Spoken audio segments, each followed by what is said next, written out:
Welcome back, guys. Dr. Derek King here with yourbrainchild.org, educating parents for student success.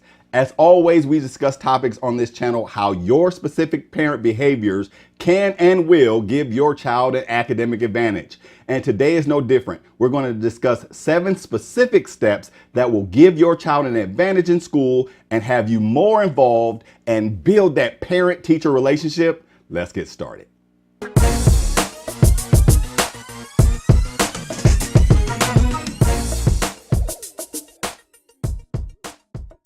All right, in this video, we are going to discuss 7 specific strategies that will help your child be academically high performing. Remember, we talk about parent behaviors that are going to increase your students' performance, and these work. Well, as we all know, there's a lot of discussion around what's called the achievement gap. Well, basically, the achievement gap is the association between income levels and student performance. Well, I'll tell you, you take these 7 steps and your income level does not matter. Now, there's a lot of overlap in what we do as parents and what we do as teachers. In fact, think about it. Teachers spend a lot of time parenting and parents spend a lot of time teaching. So there's a lot of overlap there. Even further, there's a lot of research that shows that the stronger the parent-teacher relationship is, the higher performing the student will be. Now, we've all heard discussions on what's called the achievement gap, okay? The achievement gap is basically an association of income and student performance. Basically, the higher the income, the higher the student will perform. Well, the reality is, it's not income that's making the student perform higher. It's actually just opportunity. Opportunity relating to money and relating to time. And what we'll always do here, we'll address it as an opportunity gap because we're going to close those gaps related to opportunity by strengthening your relationship with your child's teacher.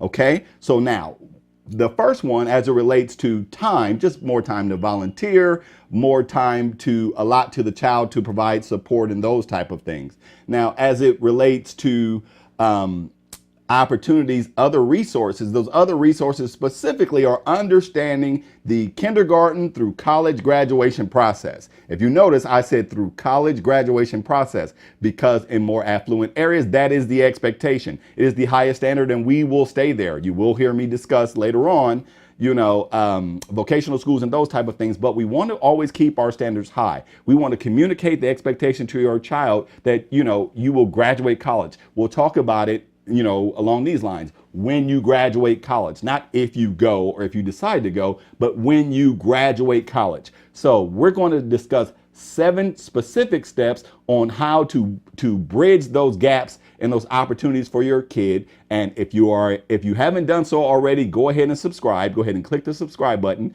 That way you don't miss any of our Thursday and Sunday video conversations. Share these with a friend. We're going to discuss 7 specific steps that will arm your child, will arm you specifically with the ability to have a academically high performing child. Okay, everything we're going to discuss here relates from if your child is in kindergarten all the way through if they're in 12th grade. So the first thing we're going to do is going to be very specific, but it's going to seem very general, but it is meet with your child's teacher. So if they're in kinder through 6, that means they only have one teacher. But if they're between 7th grade and 12th grade, they can have as many as 5 or 6 or maybe even 7. But I want you to meet with them. I want you to take off work if you need to meet with your child's teacher because this step is incredibly important. You need to have a face-to-face to establish this understanding. What I want you to do is ask those teachers for 15 to 20 minutes because that's all it's going to take because you're going to be very purposeful about this meeting. If you are a teacher, I want you to share this video with your parents. What I want you to do is I want you to go there with a very open mind. Okay, I know that seems kind of general, but I want you to go there with an open mind. I want you to exchange email addresses. If you have a teacher that, uses texting technology, which a lot of us do nowadays, I want you to exchange those. I want you to bridge the gap for communication with and about your child. I want you to go there, shake their hand, be open-minded, explain to them your expectations for your child, and I want you to start discussing their expectations. Okay, so that's number 1. You're going to meet and set that meeting with them. If they're kinder through 6, it's pretty easy. Meet with your child's teacher, 15 to 20 minutes.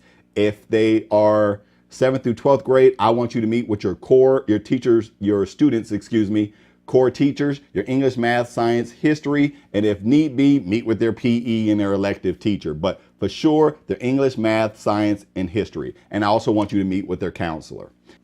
Step 2, I want you to ask your child's teacher about their greatest classroom success. You would think, why do you really want to know that? You'll get to know a lot about your child's teacher when you actually hear them answer that question. You'll hear their expectations. You'll see how full they actually get relating to having a child be successful. And that's what we want. We want them to understand that we both have the same expectation in mind for your specific child. Okay, so I want you to ask them that question. Give them time to answer it, okay? Step 3. I want you to ask your child's teachers, how can you help?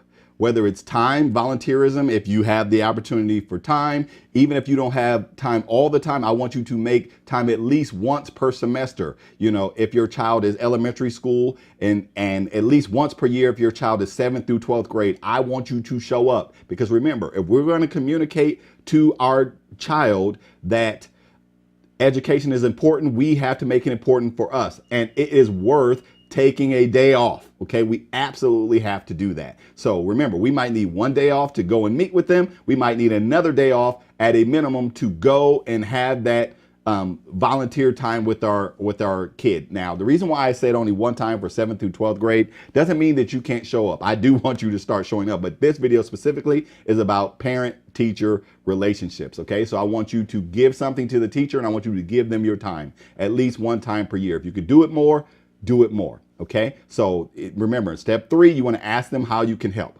All right. Now, one way that you can help, and this is incredibly important, and this is your default answer. No matter what, I want you to send your child to school ready to learn. Now, you might think, well, I'm sending them to school, they're dressed, they're fed, those type of things. No, sending a child ready to learn means that you eliminated as much as possible any behavioral issues. You'll hear me discuss it in another video. A behavioral issue can have the same impact on your child as having a learning deficiency, because the teacher will spend a lot of time in that case correcting your child and less time teaching or instructing your child. Additionally, if you're ready to learn also means that your child is ready to sit through a 50-minute class if they're 7th through 12th grade, or the chunks of learning instruction if they're kindergarten through 6th grade. But you absolutely have to ensure that your child is going to school ready to learn. And you can do that by practicing at home. As you're sitting there with your child doing their homework, do it in a 50-minute spurt if needed. Your child has to be able to do that because they have to be able to sit in that class. And as we mature, we have to, understand that we'll have the 5-minute passing period break, in between to go use the bathroom and those type of things. But we want them to understand that school is a tool. So you send your child to school ready to learn, understanding that the teacher is the authority in the classroom, understanding that they're there to ensure that they're doing everything they can possibly do to absorb the information. They're actively participating. They're taking notes. They understand, that they're there to ask a question if need be, and those type of things. So send your child to school ready to learn. That is absolutely important as it relates to a default position, okay? Step 4, I want you to ask the teacher about their classroom routines. Like, for example, if they're kindergarten through 6th grade, it's a little bit easier to understand because, they'll have different times in different areas in the classroom. They might have reading time and play time. Obviously, recess is broken it up and those type of things. But I do want you to ask that question. That way you have a better understanding of what your child's day is. Now, if they're 7th through 12th grade, why I want you to ask that question is because I want you to get a better feel of how the instruction happens in that class. That's the reason why I want you to go to all their core classes. Meaning, does that teacher just stand there for 50 minutes and talk and the students are just supposed to sit there and listen to them? Or does the teacher just simply give them an assignment and sit back in the class? Or do they have an opportunity to work together? Is there a lot of interaction? Is there peer-to-peer interaction? You want to get a good feel for what's actually happening in that class. Because remember, we've also discussed how your child learns. Remember, there's 3 different learning styles or learning modalities. There's visual, meaning I learn by seeing. Auditory, I learn by hearing, and kinesthetic, I learn by actually touching things. Now, we all use all three, but we usually have one that is dominant. You want to have a good understanding of what's happening in that classroom, so that way you'll have a better understanding of how to help and how to assist your child, because you'll have a better understanding of their learning modality. Now, since I'm right here, I want to make sure that if you haven't done so already, go ahead and make sure that you go through our academic growth mindset series with your kid, because the second part of that is taking that profile to where that way you understand, does your child have a growth mindset, meaning I can grow, that my learning is not fixed, but it's based on my effective effort in school, and that my brain constantly keeps growing and I can get smarter? Or do they feel that their brain power is fixed, either they're smart or not? You need to understand that, so then that way you can help your teacher. You can help them, and you can use them as an effective tool. And believe me, everything I'm telling you, the teachers will be glad that you're coming to school this way, because if you can get every child this way, the teacher can spend more time and build more success stories, by focusing on the instruction, because they want that back and forth. That's the reason why we all started teaching in the first place, and that's what makes us happy. That's why I asked you to ask that first question. Talk to me about your greatest success in the classroom, okay? Step 5, I want you to ask them about their learning objectives. Now, here's an example of a learning objective. I'm going to read an elementary level learning objective. This is incredibly important, because what a learning objective actually is it's a clarification of what your child should be learning by the end of that unit, that day, that week, or whatever. It identifies what's important. It's also important because it's going to arm you with additional opportunities to have your child learn the information in a different way. Okay, so here's an example of an elementary school learning objective. An elementary school learning objective, this comes directly from an educational body, and this is for first grade. And it says, compare and contrast the adventures and experiences of characters in stories. Okay, now specifically, as a teacher goes through that block of instruction, you won't actually be there. But if you know that's what your child's goal is, that's the objective of this actual teaching block or this teaching unit, then you as the parent can help your child learn what comparing and contrasting means, and how to compare and contrast. You can also help your child compare and understand and identify the adventures and the experiences of the different characters. So it doesn't matter if your child learns it from the teacher or they learn it from you. Your child just simply needs to master the learning objective, okay? Because if they master the learning objective, then they'll be able to do better on the test. They'll go to class more confident. They'll understand that they're growing, so they will adopt that growth mindset, and they will be more confident, and they will be better at their school performance overall. So that's an elementary learning objective. High school learning objective. This one's from science. Giving a list of chemical compounds, the student will select one that is found at each step in the process of respiration and one that is found at each step in the process of photosynthesis. Okay, so now what do we know that child has to focus on? We know they're going to be given a list of chemical compounds. That's one. Then we also know that they're going to need to select one that is found at each step in the process of respiration. So what do we know? We know our child needs to understand the process of respiration. And we also understand that we have to find one that is found at each step of the process of photosynthesis. So what else do we know? We know our child needs to know the steps of the processes of photosynthesis. Does your child have to learn that from the teacher? No. Do they have to learn it from the book? No. Is it in the book? Yes. Is the teacher going to cover it? Yes. But if your child doesn't get it, you have the opportunity to uncover how your child can learn that, whether it's using technology to learn it or stuff like that. But at least your child has an understanding of what's important about what the teacher is doing. They understand the target that they have to actually reach. And that helps them to create relevance. Like, why is the teacher up here talking? What's important to me? Why do I have to read this chapter or these chapters or this paragraph or whatever, whatnot? Well, in this case, it is to learn the steps of respiration and the steps of photosynthesis, because they're going to be asked to associate a list of chemical compounds with the process of respiration and the process of photosynthesis. It's important that you're asking that teacher for that, for those learning objectives. Do they use those learning objectives? Now, by mandate And really, by good, sound educational practice, we should all really be writing those learning objectives on the board. Your students should be copying them down so you can actually use that as you're following up and assisting your child with their homework every single night, saying, okay, Johnny, Timmy, Maria, Susie, Aaron, whatever, here's what we have to make sure we know, right? Additionally, they're taking notes in class. You can go over and see, did they capture those learning objectives in their notes? Because if you, at a minimum, tell your child, make sure you write down the learning objective, you as the parent can help them bridge the gap. Now, do you need to know the process of respiration? Absolutely not. Do you need to know the process of photosynthesis? Absolutely not. But here's what I do know. You have a computer. How do I know that? You're watching this video.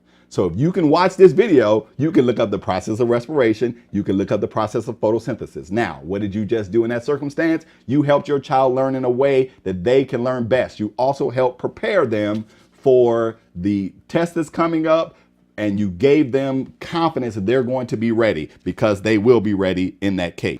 I want to take a few moments and emphasize the incredible importance of the learning objective. Okay, so basically the learning objective is the reason why the child is sitting in the class that day. What's the point? The objective. Without the learning objective, without knowing why they're sitting in class, it's just as the person going to a 50-minute seminar but having no idea why they're sitting in that seminar. You're sitting in a seminar because your job is making you, but what's the point? Well, learning objective is the same thing. Every single day, your child will know during that 50-minute period, if they're in secondary school, 7th through 12th grade, they'll know, what's the point of this instruction for today? What is it that I'm supposed to learn? By the end of that learning objective, you're graded on how well you know that objective, how well you can utilize that information. So it's incredibly important. Further, the learning objective allows you as the parent, as I said before, to make sure that you can prepare your child for the test, to make sure that you can use practice tests, because everything that they do should be related to a specific objective. That child should know that at the beginning. They should know it, and by you making sure that you capture it, you know it, so you can support your child. All right, you also want to ask them along that same step. Now remember, we're still on step 5. Along that same step, you also want to ask them about their utilization of quizzes.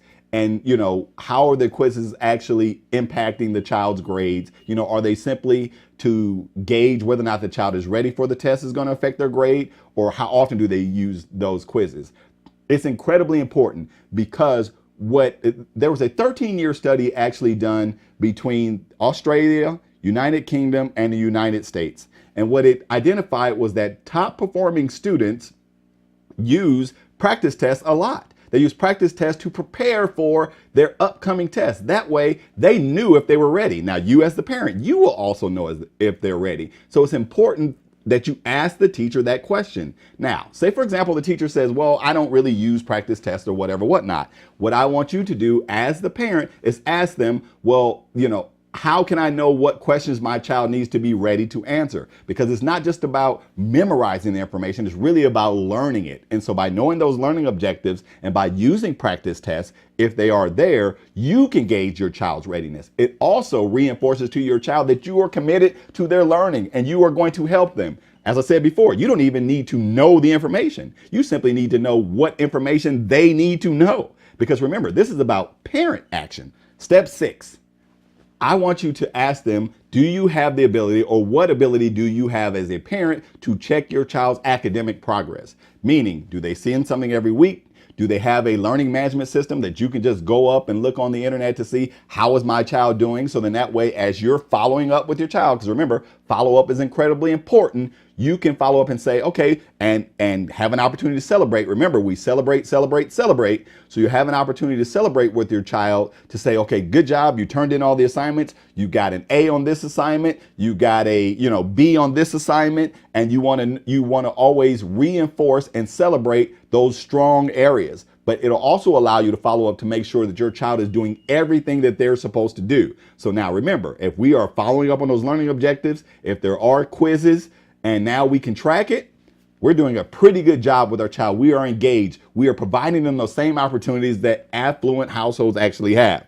That's the end of that meeting. But step 7 is incredibly important. I want you to send an email in step 7, which actually says thank you. Thank you for spending the time with me on that meeting. I really appreciated it. I want you to remember, and something I should have actually put earlier, I want you to take notes in that meeting, but I want you to remember that success story that we asked early on, because I want you to address it in that email back to that teacher. I want you to send that thank you email to the teacher, and I want you to copy the principal specifically, because if your teacher is taking 15 to 20 minutes time with you to set a plan, I want you to reinforce that with the principal. The principal will be happy. Trust me, what I'm doing now will not only help you, it will help every educator there. So I want you to take those 7 steps. So remember, here are the 7 steps. Step 1, make sure you schedule and make that 15 to 20 minute in-person meeting. Remember, be open-minded, friendly, and make sure you take notes. Step 2, ask the teacher about their greatest classroom success. Sit there, listen, make sure you jot down some notes related to that, because remember, you'll need them later on for your email. Step 3, ask how you, the parent, can help, whether it's volunteering, but make sure that you can send your child to school ready to learn. Remember, their behavior is key for learning to be absorbed every single day. That way, they are not a distraction to themselves or anyone else. Step 4, ask about classroom routines. How does the teacher actually teach? Are they just standing there for 50 minutes? Do they do peer-to-peer work? What's actually happening in that classroom? Do they use differentiated ways, like different ways to deliver the instruction? Step 5, ask about the learning objectives. Are they placed on the board every single morning? Remember, they're incredibly important for your child to be able to know why they're sitting in class that day, as well as what they need to know, because that will determine what they're going to be assessed on, meaning what they're going to be tested on. It will also allow you to help them by using technology to learn those learning objectives, or to teach your child those learning objectives. Also, ask them about practice exams. Do they utilize practice exams? And if not, how can you as the parent prepare your child for the upcoming test, or to make sure they have absorbed the entire learning objective? Step 6, ask about your ability to check your child's progress. Do they have a learning management system? Is there a way for you to check it via the internet? If so, do you need an authorization? Go ahead and go through that authorization process while you're sitting there. And step 7, send that thank you follow-up email. Remember, send it to both them, thanking them and being specific and putting down things that they can tell that you were paying attention. In other words, make sure you include the greatest classroom successes, thank them, and make sure you copy the principal on that email. If you haven't done so already, go ahead and click the subscribe button. Let me know what you liked about this video. Put it down in the comment section. And if you liked it, please go ahead and click the like button. And don't forget, share this video with a friend, because believe me, you take these steps, that opportunity gap will be closed. If you are a teacher, share it with your parents. You already know if they do these things, it is a game changer. It will change their child's life, and it will change your life and bring more happiness into your instruction every single day. On behalf of all educators, parents, I really want to say thank you for being committed, for taking the opportunity to watch these videos and putting these things into practice. Because remember, it's not enough to sit here and listen. You must do something. You must act. You do that, your child will have every advantage.